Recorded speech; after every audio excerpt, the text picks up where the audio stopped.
We're back here on the Lynne Hayes Freeland Show. We are talking this morning today about National Minority Donor Awareness Month. 3 individuals, 3 different perspectives. Dr. Velma Scantleberry-White, I want to ask you, you are a kidney transplant surgeon. And when it comes to the minority community, is the longest wait for kidney transplantation, is that our biggest challenge? I think our biggest challenge is getting people in need of organs to the waiting list, getting them, giving them so that they have the right information and get listed for transplant. Certainly, the biggest issue is that we don't have enough organs for all the number of people waiting. Because one, we have over 110 people on the waiting list for organ transplantation.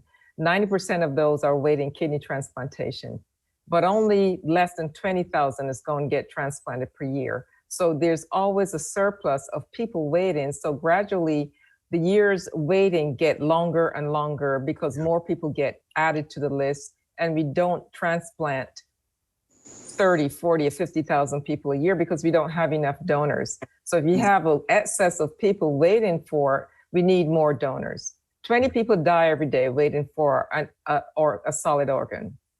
And that's incredible because the goal, it really is to figure out, can we get greater than 50% of the population to be organ donors and to give this gift to those who are in need. We can't take these organs with us. From dust we came, and to dust we will return. It's our soul. We were just from Marisol. It's our soul, our spirit that lives on after us, not our physical body. And we can't take these organs to heaven with us. God doesn't want this worn down body. He wants my spirit, my soul. I want him to live with me. But we're just going to deteriorate after. So getting people to understand that, and there's so many religious beliefs, or whether it's lack of education, whether it's fear, distrust of the medical community, are just that plain idea of, well, my religion doesn't support. That's not true. All religions support organ donation to some degree, and they understand that should be no longer an excuse from that standpoint. Figure out what it is within you that's keeping you from doing that. And it may be distrust. We learned that people who have families or great-grandparents who were part of the Tuskegee experiment, and they hear that their grandmother went to the hospital, lately. She was well, she never saw a doctor, but she went to the hospital and suddenly she died. And that's not necessarily because she died because they took her organs. No, she died because she probably had medical issues. And so it's really trying to alleviate this distrust of the medical community so that we can really get more people to donate their organs. And the process. So Marisol, let me come back to you then, because you didn't know anything about transplantation, but yet you were able to make that decision in that time of stress. But it came down to something, actually, you said something pretty basic for you as a mom.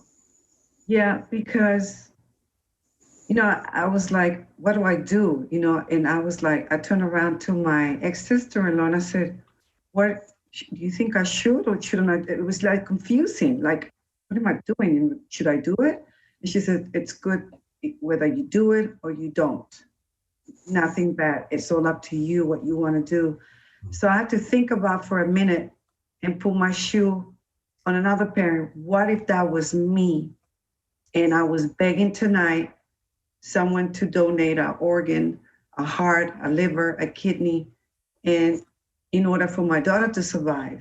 So I had to think that way before I can make a decision. I'm like, that could be me praying and crying and please God, can someone please donate an organ so my daughter can survive?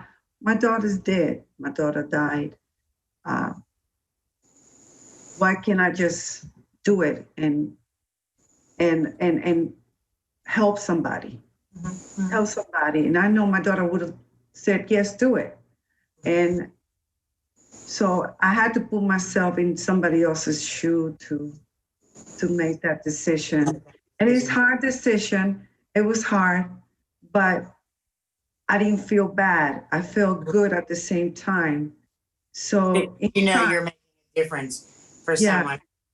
And then Bill, as a recipient, you're also then dealing with that kind of push and pull because you know that you need it, but you also know that there's a tragedy attached to, there's a sadness attached to. I live because somebody else died.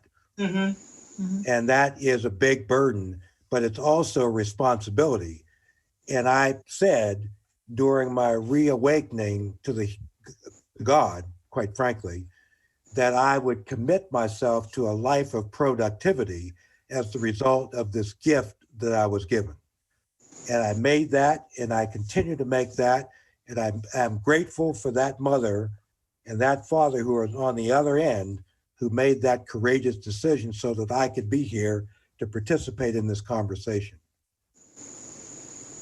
Indeed. That's a good place for us to take a break. We'll do that. We'll come back in just a minute with more. It is the gift of second chances. That's what we're talking about here this morning. Today on the Lynne Hayes Freeland Show. Don't go away. We're also going to give you a phone number where you can get more information.